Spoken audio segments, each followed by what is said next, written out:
Welcome back to the channel. This is part 3 of the blended family videos. I'm going to start off by reading this. Blended families should expect a 2 to 7 year adjustment period requiring immense patience, clear communication, and realistic lower stakes goals. Successful blending prioritizes establishing trust, creating new routines, and fostering a safe, respectful environment where children feel valued. Crucial expectations include managing intense emotions, consistent discipline by biological parents, and fostering individual bonds. I'm going to say, folks, I don't agree with that. I do not agree with that for the simple fact that if two people are getting together and they have children by other people, if the child is already disciplined, not being disciplined, but already disciplined, and the child is already respectful, and, you know, drop in the comments if you think I'm missing the point. I'm going to say that if your child is basically, if your children are already well behaved, because if I had to do it all over again, I'll be honest with you, I wouldn't. I'm too old to be dealing with that anyway. But if I had to do it all over again, if I had to, I would first observe how the female addresses her children. I would look at how she disciplines her children, how well behaved they are, how they, you know, carry on life. You know, I'll just be a fly on the wall and observe. If I could see any indication that these children are not respectful to her, if they, you know, crash out and she don't do nothing about it and she's real lenient, I'm gonna have to bail. I would have to bail out because, number one, if you don't got control over your children, first of all, I'm not finna step in and play hero. I'm not finna do that. Because when I do it, it tends to be the negative side of the negative response. I'm very firm. I don't play the radio. And I'm going to let them know, hey, look, let me talk to you real quick. First, I'm going to talk to her. Learning from experience, I'm going to talk to her. I'm going to say, why do you let them talk to you like that? And then she's going to tell me, she's going to give me a response, and then we're going to go for there. I said, well, look, if you're not willing to, if she chooses not to do anything about it, if she's going to continue to be soft, I'm going to try to build her up to have her understand that this shouldn't be happening. First of all, you should have more control over the situation. And I'm talking about young children, not teenagers. And even if they're teenagers, 18 and above, you shouldn't allow them to disrespect you. They don't have no right to do that. If she doesn't persist, if she doesn't learn, if she's not growing, I can't be there. Because that's, for me personally, that's too stressful for me to be in a situation like that where I have to regulate someone else's children on that level. I would rather fall into a situation where the children are relatively obedient and respectful to the mother. I'm not talking about 3 and 4 year olds. I'm not talking about, you know, elementary school students. I'm talking about those junior high, early teens, you know, like 12 to 17, 12 to 16 type things. Because they're going to want, you know, their devices and their phones and all that stuff. I'm good for taking phones because I learned a lot from, you know, my experiences being a non-biological parent that you punishing them doesn't work well because they just don't see you like that. But at the same time, it's okay for them to receive punishment from the law. It's okay for them to receive punishment from the teacher, from the principal, from the football coach, from the sporting, you know, the sport coach or whatever. Any teacher can discipline this child or correct this child. Principal, police officer, but you mean to tell me that the non-biological parent, there's an issue? When the parent feels that way, that parent is in their feelings. They feel like there's going to be backlash maybe from the non-biological parent that is not in the picture. The child goes back and say, oh, it's terrible over there. She lets him talk to me, or he lets her talk to me any kind of way. That parent feel like they get involved sometimes. It's out of place. Hey, so-and-so was saying that they feel like they're not being treated fair over there. And so now you got to have a whole nother meeting with the other family member. And it's necessary, I would say, to settle differences and prove a point.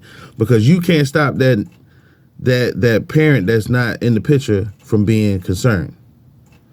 I had my baby mama call me on some crazy stuff. And I'm gonna just put it out there. There was a conversation, and she called me. She says, "What is it about you telling her somebody or your wife was telling her that she can't wear underwear when she go to sleep?" I was like, "I don't understand how this conversation came about." I said, "But I assure you, that's not what happened. It is kind of unhygienic for females to wear underwear when they sleep. That's probably why a lot of women wear nightgowns when they go to sleep with no underwear. Or when they do wear shorts, they're going to be super loose shorts." So I thought it was something that she understood. As a woman, I thought it was something that she knew. But I'm pretty sure it was recommended by one of the other girls, or either my wife, because my wife does the same thing. She would sleep either with no clothes on, or she would sleep with something loose on if she had to go to if she was cold or whatever. Same with the other girls. They would just go to sleep with loose pants on or loose shorts.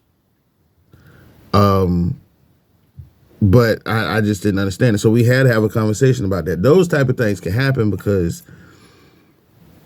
that parent that's not the outside parent, the biological parent that's not in the home, you know what I'm saying? That third party parent is what I'm gonna call them. They're gonna get involved, and they already feeling salty, so they want to, get them and talk about stuff. And hey, what's going on over there? What are y'all doing over there? What's the problem over there? Man, shut your behind up, man. You male or female, because you're not in the picture. Don't come negative, But if you had a family that's, if the male and the female who get married have kids and they already got their stuff established, they already got the law going on, their kids are well behaved, they shouldn't have to wait 2 to 7 years. It's just like when your child going to a school. To me, I'm not a professional, but this is how I view things. If your child go to a new school, the rules are the same from one school to the next. The basic rules are in place. You have to behave. You have to not cause a ruckus. You have to not be this type of person. There's rules.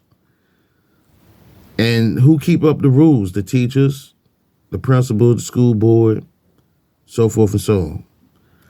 In that household, the parents keep up those rules. It's only 2 people to answer to. And when the mom and dad are on board and they got things locked down, listen, you disrespect her, you're going to have to answer to me. You disrespect him, you're going to have to answer to me. He is a direct, he's in charge when I'm not here. Okay? She's in charge when I'm not here. She is just much as if she's not your parent, she's your guardian. You have to answer to her when I'm not here. You have to answer to him when I'm not here. You're going to have to tell me something I don't know for it to take 7 years, 2 to 7 years. You got married couples that have all of their children the same. They have a whole family, and they run into more problems than a blended family. So tell me how that works. Blood siblings don't like each other for whatever reason. You're going to run into the same thing. Oh, you showing favoritism. You like him better than you like me. He always gets away with this. He always gets away with that. And I'm talking about they all blood siblings, not a blended family. Mom and dad father all the kids in the house, if y'all follow me. Somebody explain it to me. When the pastor told me that, I looked at him like, bro, when you say that to a certain person and they already don't want to jump on the bandwagon, they already don't want to conform, you are giving them room to procrastinate. You're giving them room to procrastinate. See, my parents taught me discipline. It don't matter who in the room. If that adult is asking you, you know right from wrong. When that adult is asking you to do something, you need to do what they ask you to do, especially if you already know who they are. So, I don't agree with that 2 to 7 years thing for them to fully adjust. And the reason I say that, because most times when you come into a family, a blended family, some of those kids are under the age of 10, over the age of 5. So you talking about 2 to 7 years. Come on, bro. He already 5 years old. And by the time he 12, no. Yeah, I don't think it take that long. That's my opinion, and that's come from experience. Because I've seen it. You feel me? It didn't take 2 to 7 years. Because mom and dad didn't play the radio.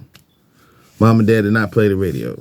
So I don't understand that. Somebody put it in the comments and explain it to me. But anyway, this is the end of video number 3 on the subject. I'm gonna do another one tomorrow. Folks, I hope you got something out of it. Sorry I went too long this time. I'll be getting emotional because this come from, a lot of this stuff come from life experiences. Y'all drop a comment and let me know what y'all think. I hope you got something out of it. Peace.